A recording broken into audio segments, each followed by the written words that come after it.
to me, this is just an incredible opportunity for investors that we normally don't get. You've got the opportunity now where the gold price is very strong, and notwithstanding the possibility of a $100 or $200 decline in the next sort of 2 or 3 months, over the course of 6 months and 12 months and 18 months, the gold price is likely to stay high because of the factors driving the gold price, and yet the gold stocks are just flat on their back. And when the gold price has moved up the way it's moved up, the gold stocks are ridiculously overpriced. We are in a very fortunate position now that we can buy gold stocks when they're still very, very undervalued. Gold reached new all-time highs in April, but retraced by month end, with Chinese buying and central bank activity emerging as major support drivers. Despite macroeconomic indicators suggesting negative trends for gold, such as aggressive rate hikes, high interest rates, and a strong dollar, gold prices continued their upward trajectory.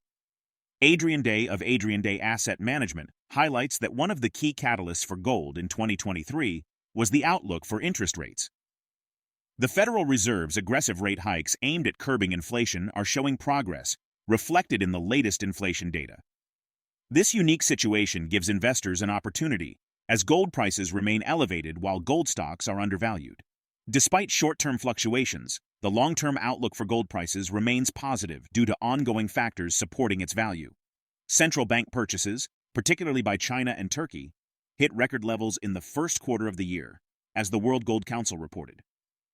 However, April's performance in China suggests a potential slowdown in central bank buys in the following report. According to the World Gold Council, the People's Bank of China led central bank purchases last year, acquiring 7.23 million ounces, or 224.9 tons of gold. Day notes that gold has seen significant growth over the past 18 months, primarily fueled by central bank purchases and, more recently, by Chinese savers seeking a haven amid economic uncertainties such as potential yuan devaluation and stimulus concerns. This confluence of factors underscores the complex dynamics influencing the gold market and presents investors with challenges and opportunities in navigating these fluctuations. Join us as we delve into AdrianDay's insights. To stay updated with our latest uploads, subscribe to our channel and activate notifications. We all know why gold has done well. Gold has done well for the last 18 months. Gold has done well primarily because of central banks, and then more recently because of Chinese savers who want to put their money somewhere safe when they're worried about the economy. They're worried about a yuan devaluation. They're worried about perhaps stimulus coming in. So where do you put the money? They don't want to put them in stocks that are depressed. They don't want to put them in real estate, which is where they would traditionally put them. They can't put them in crypto. They're not allowed to. So gold is the obvious place to look at it. And for both of those buyers, the central banks that are worried about dollar weaponization, and I'm simplifying here, of course, and the Chinese savers that just want to put their money somewhere where it's not going to evaporate, they tend to be less price sensitive than, let's say, you or I, if we are looking for making some money on gold.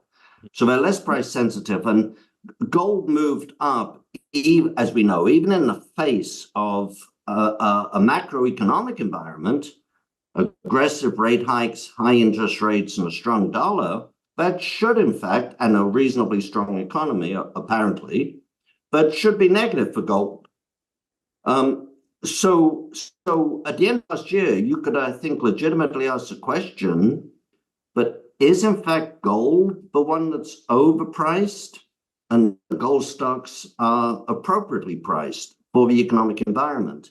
Now, things have changed a bit this quarter. They've changed because, obviously, with the high price of gold, despite oil price going up, the margins have expanded tremendously. So companies, and we saw this, we've seen this with several of the companies that have already reported, earnings and cash flow and free cash flow should be pretty strong this quarter. And if a company's not making good cash flow, you have to ask why. There's a real problem. So that's just to sort of set the scene. So I don't think, up until recently, I don't think there was anything particularly mysterious about the fact that investors were not buying gold stocks. because the macro environment was negative for gold and the broad stock market was doing well. I think what will change that is basically three things. One is gold staying up over 2,000, over 2,100, staying up for a period. That's the first thing. The second thing that will change it is the Federal Reserve and other central banks starting to become more accommodative, particularly if they cut interest rates. And then the third thing that will change it is the broad market stumbling. I don't mean crashing, but just the leaders for the last 2 or 3 years, stumbling. And we're beginning to see all of those things happen. We're beginning to see some rotation in the broad market. Financial commentators have been speculating about China and other British nations amassing substantial amounts of gold to challenge the dominance of the US dollar.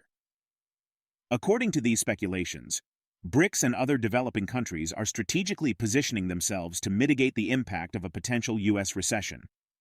The plan involves divesting US dollars from their reserves and acquiring gold to hedge against economic downturns. Adrian emphasizes that the decisions of key central banks, particularly China and a select few others, hold significant sway over gold prices. Any alteration in their gold purchasing patterns could notably influence the market. By prioritizing gold reserves over US dollars, these countries aim to shield their economies from the adverse effects of a recession, as the US dollar faces mounting debt challenges. Despite potential shifts in Chinese sentiment towards alternative assets like cryptocurrencies or real estate, Adrian underscores the enduring demand for secure savings options among Chinese citizens. This persistent demand could continue to drive interest in gold as a haven asset, further solidifying its role as a key component of diversified investment portfolios. Let's get back to the interview. One of the problems when you're relying on, let's say, central banks to drive the price of gold, as we were for all of last year, the big problem is that you're relying on a very few people to make positive buy decisions. When everybody's lined up at coin stores buying coins or buying ETFs, you've got millions of people, and you need millions of people to change your mind. In the case of the central banks, you're really looking at 5 or 6 different central banks have been buying this month and then 2 months later and 6 months later. But most of the buying that we've seen in the last 18 months has come from China and literally 4 or 5 other central banks. So if those central banks decided, for whatever reason, that's 5 people, if 5 people decided for whatever reason just to hold off buying more, and it could just be a macro decision, it could just be, well, let's give it a pause, we've got enough for now, that would have a significant impact on the price of gold. So that's number one. China, I don't think China is going to allow their citizens to buy crypto. I don't think the sentiment inside China is going to change dramatically towards the need for some secure place for savings. I don't think Chinese people are going to become real estate investors again in a significant way very soon, but maybe more money will go into the stocks, which are so beaten up, so cheap, and maybe some of the money will go into the stocks. And the macro environment just continues to be negative towards gold. We've already had the Federal Reserve primarily, but also a couple of other central banks, push back against the idea that they're going to ease aggressively anytime soon. Some Fed spokesmen are talking about maybe no cuts this year. Some are even talking about hikes. Mm-hmm. I don't think we'll get hikes, but if we see the macro environment for gold continue to be negative for longer, you get a combination of those things, and you could easily see gold come down. The good thing about the gold stocks is, we've had this rally since the end of February, 30% or whatever in the XEU.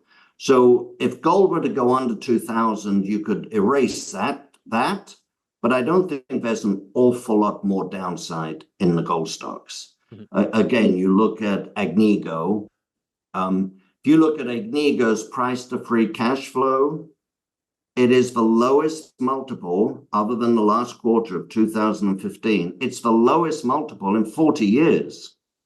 So I don't think a quality company like Agnico is going to go, much lower than it was in December. And it's the same for Barrick. You look at Barrick, the price to book value, it's lowest in 40 years, other than the last quarter of 2015.